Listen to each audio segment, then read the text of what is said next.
অন্যদিকে শিলিগুড়ির এক বাসিন্দা, তিনিও নিখোঁজ, তারও কোনো খোঁজ পাওয়া যাচ্ছে না। নেপালের নিখোঁজ শিলিগুড়ির সমর মণ্ডল।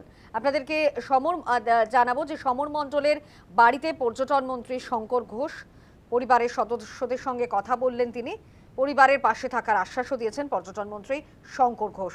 প্রশাসনের তরফে যোগাযোগের আশ্বাস। পর্যটন মন্ত্রী শঙ্কর ঘোষ কি জানিয়েছেন শোনাবো।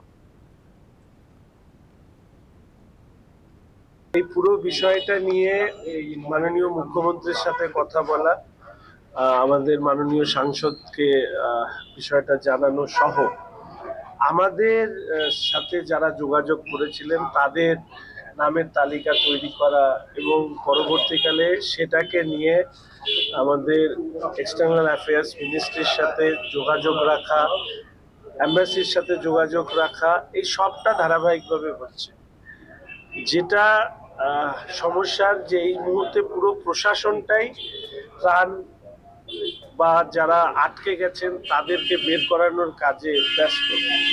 ফলে স্বাভাবিকভাবেই নির্দিষ্ট কোনো তথ্য, আমি ইতিমধ্যেই আপনাদের সামনে হোম সেক্রেটারির সাথে কথা বললাম, এই মুহূর্তে আমাদের কাছে কোনো তথ্য ইন্ডিভিজুয়াল যাদের খোঁজ পাওয়া যাচ্ছে না তাদের কোনো তথ্য আমাদের হাতে আসেনি।